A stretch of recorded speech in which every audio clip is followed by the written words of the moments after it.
Muy buenas a todos, ¿cómo estáis? Bueno, pues vamos a por un nuevo vídeo de las consultas del herbolario Rosa de Indias.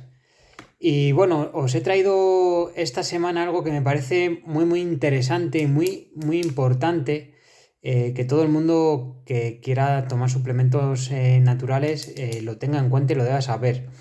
Y es la interacción fármaco-planta. O sea, si estamos tomando medicación que nos ha aportado un médico, si podemos o no podemos tomar ciertas plantas, y luego también sobre las dosis terapéuticas de muchos complementos de herbolario, ¿vale? Entonces, bueno, vamos a empezar un poco con la interacción fármaco-planta. ¿Y qué pasa? Pues que las plantas de herbolario y los extractos concentrados y demás no son inocuos. Muchas veces tienen interacción con fármacos eh, que está comprobado, o en algunos casos las comprobaciones no están en humanos, pero sí en laboratorios o in vivo o en laboratorios in vivo o in vitro, pero siempre hay que tener ese principio de cautela a la hora de recetar cualquier cosa a cualquier persona. Entonces, pues esto es a base de leer luego y de estudiar las interacciones para que no podamos provocar ningún mal ni ningún daño, que nunca lo queremos, y menos desde la medicina natural a las personas, ¿no? Entonces, bueno, vamos a hablar un poco de esto, me parece bastante interesante y os he traído varios ejemplos para que lo podáis entender. Los mecanismos de interacción o cómo afectan las plantas a los fármacos o los fármacos a las plantas se pueden dividir en farmacocinéticos o farmacodinámicos, que es que afectan a los procesos de absorción, distribución, metabolismo y excreción de los fármacos de laboratorio.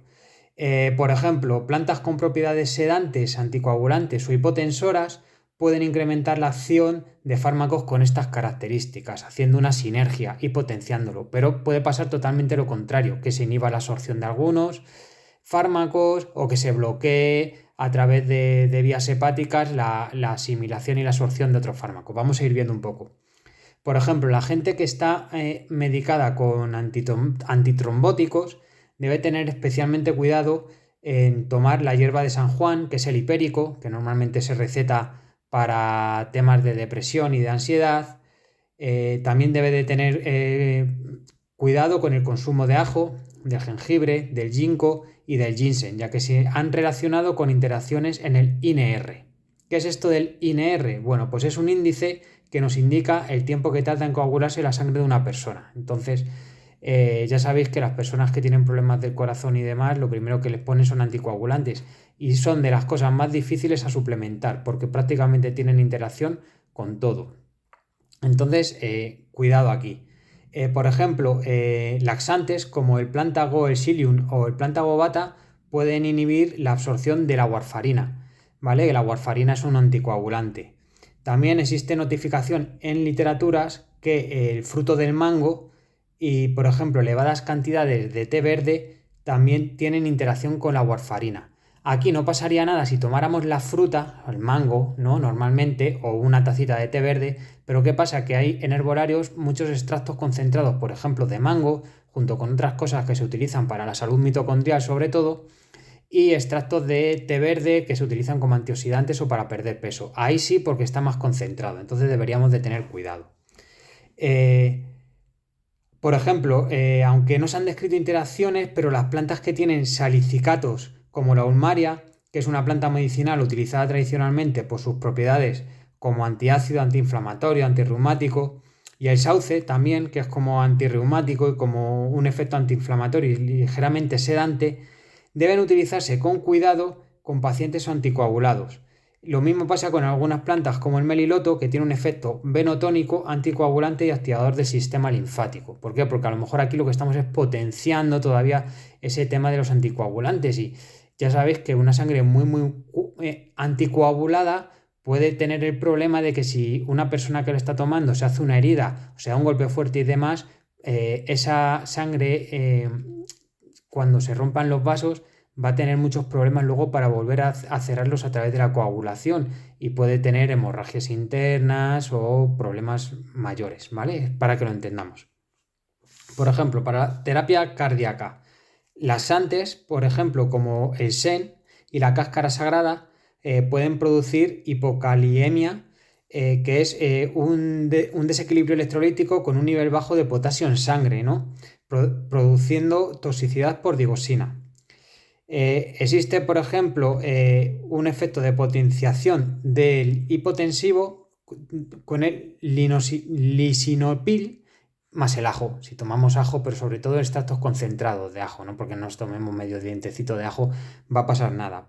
Por ejemplo, el ajo, el ginkgo, el hipérico, la efedra, la equinacia y los laxantes también, y además el regaliz, pueden interactuar con fármacos utilizados en la anestesia. Entonces, lo que se recomienda es que cualquier persona que se vaya a someter a una operación, eliminar esta suplementación por lo menos 2 semanas antes, para no tener problemas. No se sabe, pero lo que os vuelvo a decir, el principio de precaución. Por ejemplo, otras plantas que tienen salicicatos, por ejemplo, pueden tener unos resultados de la inhibición de la enzima ciclooxigenasa CEOS, que posibilita la síntesis de prostaglandinas y mediadores de la inflamación. Pueden interactuar con trombolíticos y antiagregantes. Por ejemplo, gente que toma antipsicóticos, pues se han descrito casos de gente que tomaban aceite de onagra que contiene ácido gamolénico y el medicamento flufenacina, y disminuyeron el umbral convulsivo, o sea, tuvieron interacción estos fármacos. Por ejemplo, preparaciones de hierbas que contienen muchos polifenoles y taninos, que son antioxidantes, como por el caso y el consumo elevado del café y del té verde, disminuyen los niveles plasmáticos y la acción antipsicótica, de ciertos medicamentos. Y luego los laxantes, como por ejemplo el Plantago bata y el Plantago psyllium, pueden disminuir los niveles de litio por disminución de la absorción. Ya sabéis que los laxantes, pues al final disminuyen la absorción de ciertos nutrientes, y en gente que esté tomando, por ejemplo, el litio, que viene muy bien para temas de esquizofrenia, trastorno bipolar y demás, pues puede interferir en ello, ¿no? Una de las hierbas, por ejemplo, que más efectos tiene y contraindicaciones, por ejemplo, es el hipérico, que es la hierba de San Juan, ¿no? Para la ansiedad y depresión y demás, ¿no? Y hay muchos informes que señalan que tiene capacidad de interaccionar con diferentes fármacos, incluidos la ciclosporina, digoxina, anticonceptivos orales, teofilina, warfarina, provocando reducción de su concentración plasmática. Asimismo, se ha comprobado que la administración conjunta de hipérico junto indinavir, que se usa junto con otros medicamentos para tratar la infección del virus del VIH, de la inmunodeficiencia adquirida, puede causar una reducción de la concentración plasmática, lo que puede llegar a suponer una pérdida terapéutica de este fármaco, ¿no? Estas interacciones, pues, parece ser que vienen de la capacidad inductora del hipérico sobre determinadas enzimas del citocromo hepático P450, por lo que pueden provocar una disminución de las concentraciones plasmáticas y una pérdida del efecto terapéutico de estos fármacos.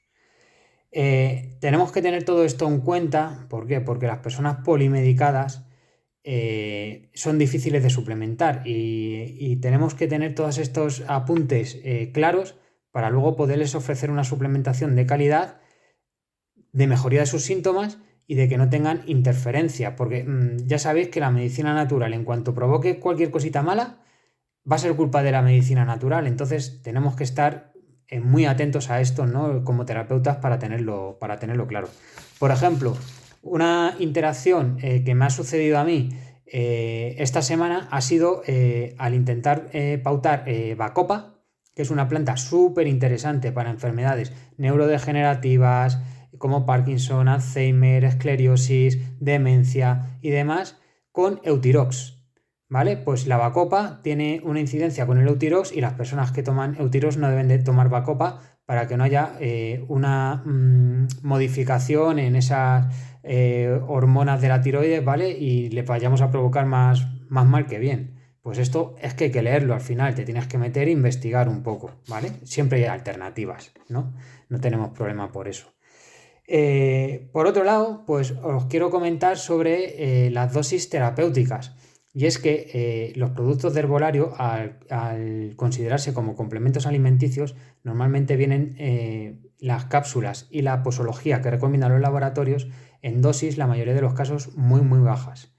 Si queremos tratar patologías con plantas de herbolarios, con herbodietética o con extractos concentrados de planta, debemos de estudiar los terapeutas qué dosis terapéuticas son las que hay evidencia para determinadas enfermedades, ¿vale? Y aquí os voy a poner un ejemplo muy claro, la curcumina. La curcumina, todos sabemos que es muy antiinflamatoria, reduce los dolores y demás, pero ¿qué cantidad de curcumina debemos tomar para que se produzca efectos? Bueno, hay unas dosis, dijéramos pautadas, pero cada persona pues lo notará de una forma u otra. Y aquí os voy a sacar un texto de un estudio de PubMed sobre la curcumina y hasta las dosis que se han llegado a plantear en algunos casos.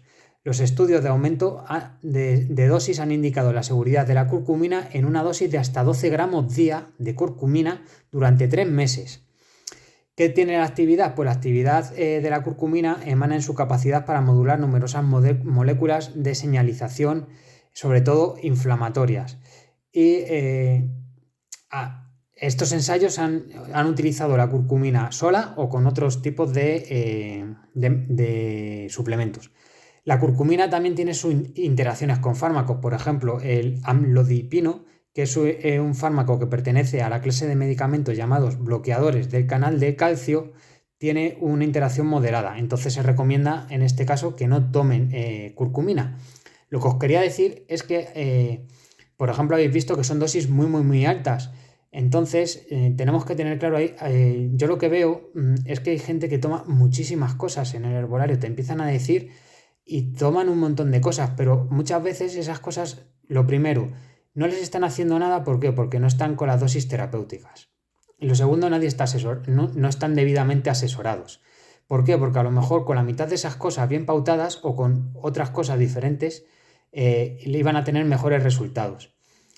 Este vídeo es un vídeo un poco para que entendáis y que la gente se conciencie de que las plantas no son inocuas, de que la gente polimedicada aquí en España es muchísima, debe de tener cuidado con lo que toma de herbolario y de que seguramente todos esos medicamentos podrían haber sido en su principio prescindibles y haber optado por una medicina natural, porque esos medicamentos siempre van a estar ahí para tapar el síntoma, pero a lo mejor se podría haber optado por una medicina natural para regular el cuerpo de otra forma y que ahora no ocurrieran esos problemas.